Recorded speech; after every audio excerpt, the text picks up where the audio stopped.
We got another data download and another brand new character added to the game. Anniversary stuff is coming up as well, so let's go ahead and talk about it.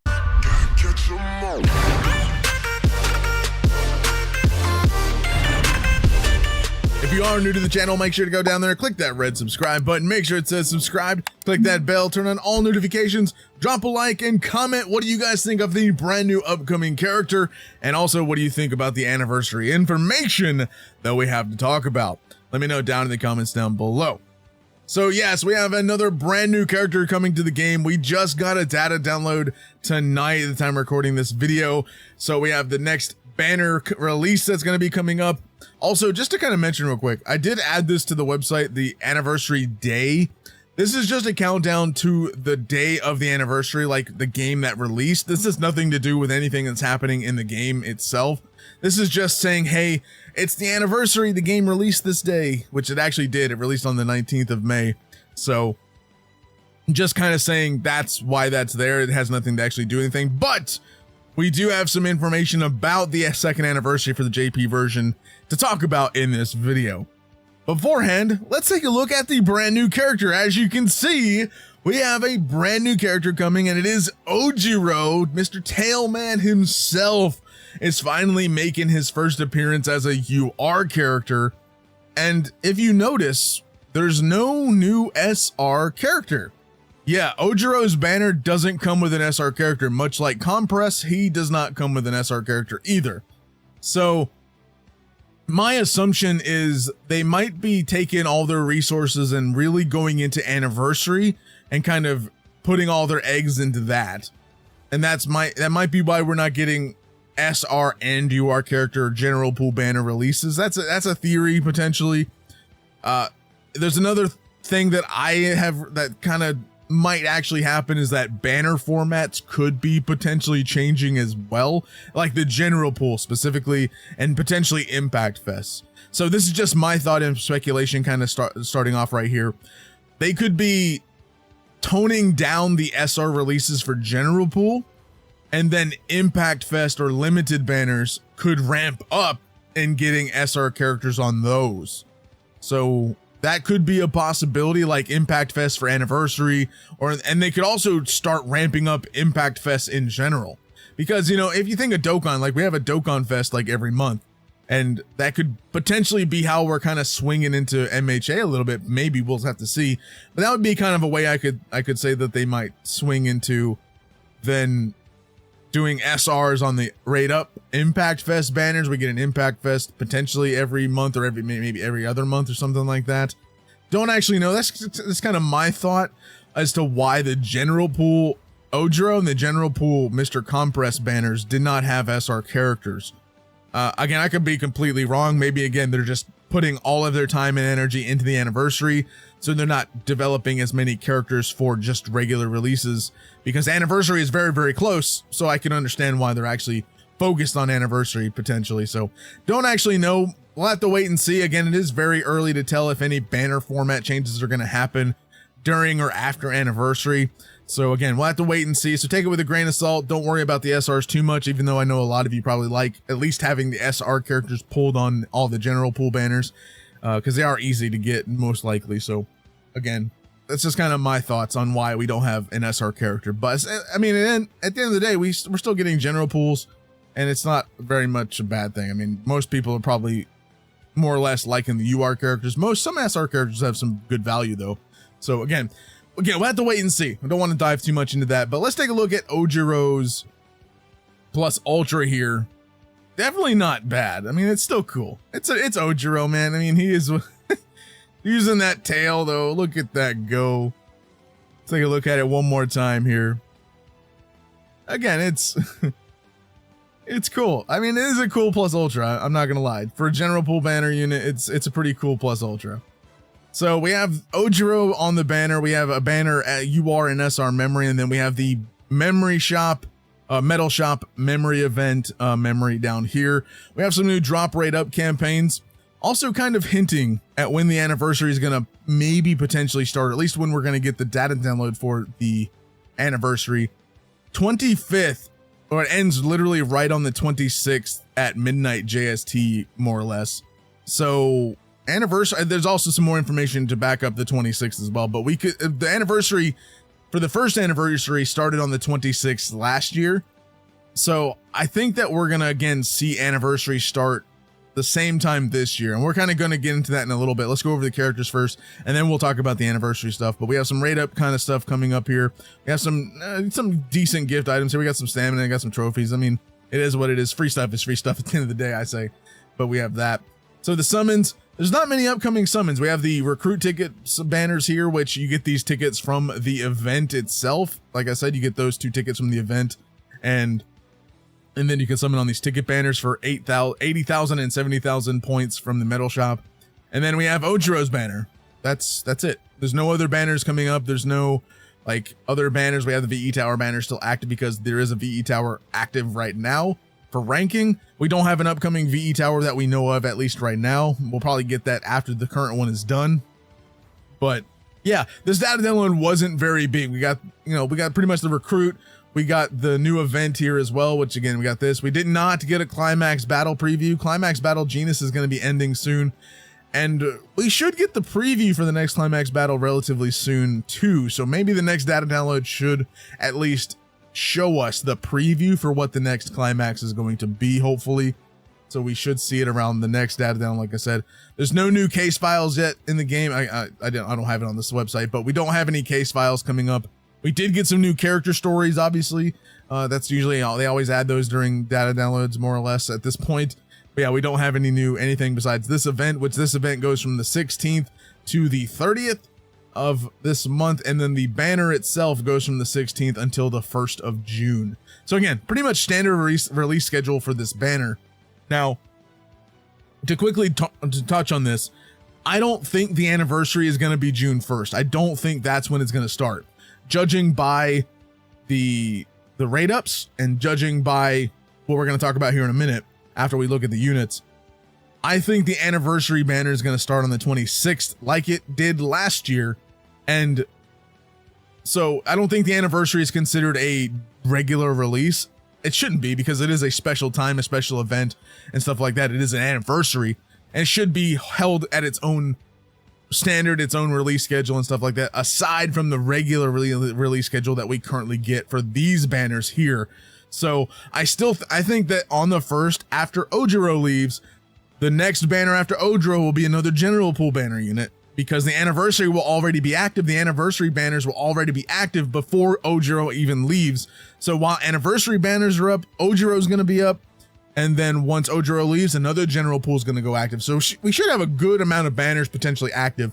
But again, we'll talk about that here in a second. So let's take a look at Ojiro. I mean, if you want to check out the banner, regular rates as always. Again, no SR character. So let's take a look at Ojiro real quick and see what he does. Let's take a look at his arts first. I mean, it's a cool art. I like the Unawakened. I like the Awakened. I think I like the Unawakened a little more, just a little bit. But they're both cool. I mean, it's again a new character. We don't have him yet. His speed is pretty average. He's not like super fast. He's got 11.7k power and 49.1k HP. Again, not amazing, but I mean, pretty average for a character. So his plus ultra, we're looking at this at maximum stats, by the way. If you want to check it out, in the description down below, link to the website is down there. So gives character ability to overwhelm for 4 turns. So what overwhelm does, for just a refresher here, it's kind of like, he's actually kind of like Impact Fest Bakugo, to where overwhelm, the more buffs you have versus the opponent, you get increased damage and more damage reduction. So yeah, let's actually just take a look at this real quick. Overwhelm. Let's take a look at overwhelm. So increases damage to the opponent by a set amount for however many more temporary buffs character has than said opponent, and also reduces damage received by an opponent by a set amount for however many more temporary buffs character has than said opponent. So if your opponent attacking you has less buffs than you're going to get more damage reduced. And also if you're attacking the opponent, the more temporary buffs you have, the more damage you're going to get. So that's kind of what overwhelm kind of does in a nutshell. Kind of like Impact Fest Bakugo in a way. So let's just take a look at what he does. Deals 650% damage to a single opponent. Also increases character's action skill impact by 30% for 5 turns. Action skill impact, not too bad. So Tornado Tail Dance is his first action skill, deals 400% damage to a single opponent. Also increases action skill impact of all allies by 10% for 8 turns when using a successful skill chain. Increases skill impact by 40% if the opponent is an STR type character, okay, and a cooldown of 4 turns. We have action skill 2, Fist of the Tail, Swamp Smack Spin. That's a mouthful. Deals 250% damage to all opponents, so it is an AoE, and decreases defense of all opponents by 15% for 3 turns. That could be useful in Arena. Increases skill impact by 40% if the opponent is an STR type character. Also a cooldown of 4 turns. So he is heavily wanting to face STR type characters. Now, I mean, there's a good set amount of STR type characters that run around in PvP. I mean, we got like Vigilante Deku, stuff like that, right? So definitely could at least use him, more or less. Again, the defense buff definitely could be nice for Arena. I don't see him being entirely fantastic for VE Tower. He doesn't do anything really to warrant being amazing in VE Tower. So there's that. He definitely could be useful in stuff like PvE content. Like a lot of PvE content definitely could, he could just like Impact Fest Bakugo. You could use him just to sweep through some PvE content very easily, right? So definitely nice. The skill impact increases are nice. Again, a lot of it, both of his skills depend on facing STR type characters for those two. He does buff all allies, including himself, by 10% for 8 turns when he uses in a skill chain for his first one. And his second one is an AoE too, so that's pretty nice. His auto skill number 1, Sincere Fighter, increases action skill impact of all ally ABL type characters by 25%. Once per battle, gives character ability to make last stand 1 time when HP is below 50%. So once you fall below 50% HP, you're gonna get last stand 1 time. So that's once per battle. Once that's done, you don't get that again. So that part is irrelevant after the first time. But you are gonna be increasing all your ABL type characters' action skill impact by 25%. So I would say like ABL All Might. We got ABL Todoroki, who's the Impact Fest Todoroki. I'm trying to think of some more off the top of my head. Mirako, I guess. You could do, I'm trying to think of more. Either way, I mean, there's a few ABL type characters, like I said, that you could definitely run him with. So definitely not too bad. Definitely a nice ABL buffer. He's not really, he's kind of like, he debuffs defense. He increases allies action skill on his auto and his first action skill. He does both of that.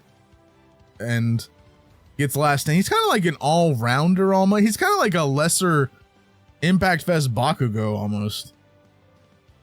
Not necessarily exactly like Impact Fest Bakugo, but he just sounds like he could just be useful for PvE. Like you're buffing your team and then you're doing this and that with him, and he just kind of like is going to help you through just regular content. I mean, he's not terrible, but either way, his last one, his auto skill number 2, Bounding Tail.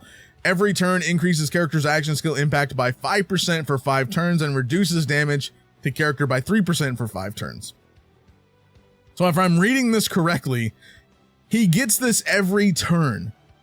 So when you hit 5 turns, you're hitting your cap because your buffs are going to start falling off. So at maximum, you're getting 5 of each of these buffs on the character after 5 turns. So you're going to have 25% skill impact and 15% damage reduction at maximum at all times on him. So he's stacking those up to 5 times essentially. I don't know why they just don't say up to 5 times, but I guess it just repeats. Like once you lose the first one, it's going to be replaced by another one. So you're going to keep getting the buff over and over again and stacking the buff over and over again up to 5 times. So yeah, he's gonna literally have 10 buffs active on himself, which easily makes his overwhelm ability nice. So you're gonna get this. You throw out his plus ultra, he's gonna get his overwhelm off. Because of this, you're probably gonna have more buffs than any of the opponents ever, for the most part. And so that's, yeah, he definitely is a solid character. I wouldn't say he's like amazingly busted. But again, he sounds like an Impact Fest Bakugo, a Fantasy Bakugo a little bit, but a lesser version of that. So he's kind of like he kind of likes he wants to support, but he also just wants to do damage and stuff like that. Again, he's kind of like all over the place a little bit, but this part here with Overwhelm does pair nicely and does make him very decent. So I would say he is a super decent unit. He's pretty good. Not like super amazing busted, but he is pretty good. And I do think that he'll be like good for general PvE content and whatnot. But so this is his unique auto skills. Like let's really kind of read through it. Gives character piercing shot for 3 turns when battle starts. Okay, that's good. I would like that one. Just off the bat. So increases character's action skill impact by 15% every 3 turns up to 3 times. So you're gonna get this up to 3 times. So that's 45%. Yeah. You're gonna get a maximum of 45% because this doesn't go away. So you're gonna get a maximum of 45% action skill buff. Okay. Once per battle, when character is making last stand, increase character power by 10% for 5 turns, increase and in defense by 10% for 5 turns. That's all right. Increase plus ultra gauge by 5% per turn up to 8 times. Increases character's power by 25% when no. Once per battle, when ally gets knocked down, increase. No, I would no. I think these two are probably the best ones to want. I don't really see I'm not like feeling the rest of these. These two are nice. His action skill, he already does buff his action skill. So you're giving him even more, 45% more action skill basically. But the piercing shot is also nice for 3 turns. So that could be very useful too. Either way, I think that's good. I think he's solid. I think he's a pretty good unit. Definitely still don't recommend it. Don't recommend summoning, but we'll talk about it in a minute. Let's look at the memory that's on the banner as well. A Miner's Assertion, again, Season 6 Ochako memory. Art's still cool. Got that nice atmosphere to it. I like it. Still cool memory. So it's going to be at maximum capability, by the way, like I always say. Gives character ability to make last stand 2 times when the wave starts. When HP is below 50%, increases character's power by 45%, speed by 45%, and once per battle shortens action skill cooldown time by 3. So when the wave starts, you get last stand 2 times. After that, that's gone. And then when HP is below 50%, you're going to get power and speed by 45% each. So the once per battle part only applies to the cooldown time reduction. So this, you can consistently trigger this, I would say. If you have a healer on your team, if you go above 50% and then go back down, you're going to re-get these buffs. But if you stay below 50%, you're going to keep these buffs on and they don't go away. So if you're below 50% for the remainder of the battle, you're going to keep a permanent 45% speed and power buff. So that's not too bad. It's not bad. Yeah, it's not bad. Again, it depends on him getting hit a lot, if whatever character you're using this on. And the cooldown time by 3 is actually very nice as well. I mean, that's a quick, hey, let's get our action skills back real quick, right? So definitely not a terrible memory. It's okay. I would say it's okay to decent. It's okay to decent in terms of what it can do.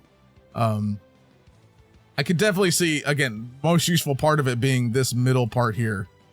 Again, it relies on you going below 50% as long as you don't die, which again, the last stand is where that comes in, right? So if you fall below 50%, like you're about to die, the last stand comes into play to save you, and then you get these buffs.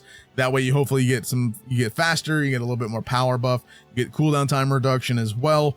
And once you get the cooldown time reduction, you get basically your action skills back very quickly to where you just ramp up your attacks and, you know, hopefully knock out the opponent before you die if your last stand runs out. So yeah, I get kind of looking at it a little bit more in my head. I would say this is a decent good. It's good. I would say it's a good memory. Not fantastic, not amazing, not busted, but it's a good memory. It's okay. For a general pool memory, it's okay. So we have the next SR banner memory here. Increases character's power by 5% when character is damaged down. Any character that gives himself damage down, either in an action skill or an auto skill, this can be useful for them.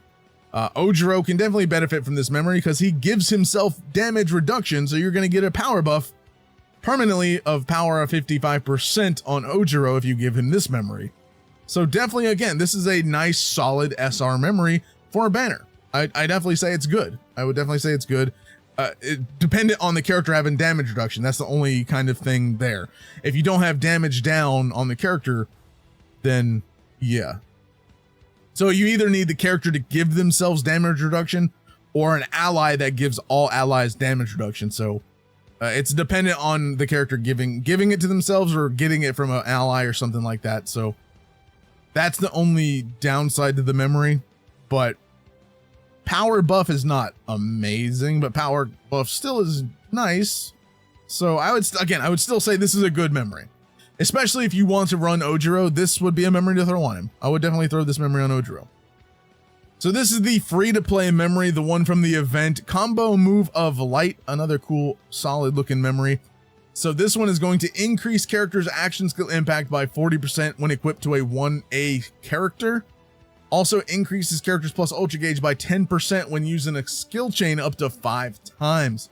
So you're getting basically a max of 50% plus ultra gauge. So 10% practically every turn. And it's, yeah, so if you do a skill chain successfully every turn, so every turn you should get 10% buffing up your plus ultra gauge, and after that you don't get that anymore. But you are going to get an action skill impact by 40% to any 1A character you put this on. So any 1A character benefits from this memory essentially, so, which is a lot of characters. So yeah, definitely a nice, good free-to-play memory. Again, with Ojiro heavily buffing action skill impact, this could be ran on Ojiro. You could run this on literally anyone with Ojiro, any 1A character with Ojiro specifically. But yeah, for a free memory, I would say it's good. It's good. I wouldn't say it's bad. It's still okay. But yeah, I mean, it's solid. It's free, free. So I'll take it. So again, we have all of that, right? But with all that, that's pretty much it. We don't have any other new characters. We don't have an SR character because there is no SR character on the banner, and it is a memory event. So we don't have, obviously the SR characters. We just got the Gettin SR character from the lottery event that we currently have right now. Make sure you guys do that, by the way. But that's pretty much all for that, for the new characters and memories coming up. Let me know what you guys think of that. But before we end, I want to talk about this. We do have the JP version 2nd anniversary countdown login bonus. Yes, yes, yes. So this is going to count down to when anniversary starts. And if you guys notice, it goes from the 13th to the 26th. This should be roughly when the anniversary itself starts, when we see the banners, when we see all of the content coming to the game to where we can get like missions, banners, event, stuff like that, whatever the case may be for the anniversary. Anniversary is looking like, judging based off the countdown, that is going to be starting on the 26th. So that's why I was saying, right, let's go back to the summon page. They've currently got this cycle to where on the 15th or 16th of every month, a new banner starts, and then on the 1st of every month, another banner starts. So as you can see here, we have Deku, who released on the 1st, and then it goes to the 15th, and then the 15th released Inasa, who then ended on the 1st, and then Compress started on the 1st, and then he's ending on the 16th, and on the 16th, Ojiro starts and ends on the 1st. So they kind of gotten themselves into the cycle of general releases to where it's 2 per month, and you know, it's the 1st in the middle of the month, to where they cycle of releases throughout that. So again, 2 releases bi-weekly, basically every month. Now, again, like I was saying, anniversary is its own special case. I don't consider this a general release like this, and it should be its own separate release schedule to where, yeah, we probably will get the anniversary banners on the 26th, and Ojiro will also still be active. And then when Ojiro leaves, we will probably see another general pool banner release after Ojiro that's also being released alongside anniversary. So that's most likely what I'm thinking is going to happen. Anniversary is its own little section, its own little release table. It has nothing to do with these releases right here and will not mess up these releases at all, because anniversary is just an important day. And again, it seems like they're wanting to stick to about the same schedule they did for the 1st anniversary, where it starts on the 26th. Everything is coming out on the 26th, right? So let's take a look at the summons again. Let's look at the Impact Fest. The very first Impact Fest on the 26th. That's when Deku and Bakugo, the very first anniversary characters, came out on the 26th. And then the 1.5 anniversary, I do believe, was in here as well. We have to go into the others. So we have global anniversary there. We're looking for the 1.5. 1.5 started on a 26th. Even the 1.5 year anniversaries are on the 26th. And if we scroll down here to where we find the first anniversary, JP anniversary, also start, like I said, also on the 26th. Don't know if we're going to get one of these banners. We most likely will, but we don't know yet because we can't see the tickets or anything, because the login bonus itself does not give tickets, as you can see.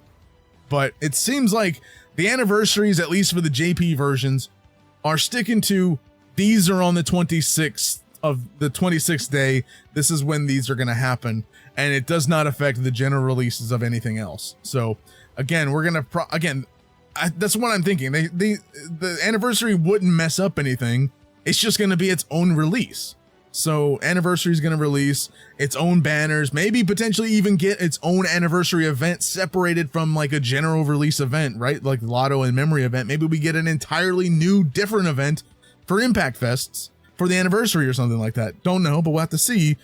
But it could just say, hey, here's a new event and stuff like that, right? So we could definitely be doing that. But again, I don't think anniversary is going to affect the regular releases of these banners, because I think it'll just be at the same time. Like anniversary will start, Ojiro will end, another general pool will start, and boom, bada bing, we're going to continue on. The regular releases are not going to be affected in this release schedule at all. But this is the second anniversary. Countdown is going to be starting on the 13th. We also have two new items, by the way. These two right here. You can see a gold and a silver. These are gold and silver plaques. Second anniversary plaques. That's what they're called. Sorry, they're called second anniversary silver and gold shields. It is a silver and gold shield to celebrate the second anniversary. They don't do anything else. That's all they do. They're pretty much just base items. So you log in, you get the first one, and the last day you get the last one. Throw these in your base and kind of show them about, right? So they're just like plaques or something like that. New items, but hey, it's something, and I'm not complaining. Also 210 gems just from the login bonus for the countdown specifically. So 210 gems to throw out to the anniversary once it comes around as well.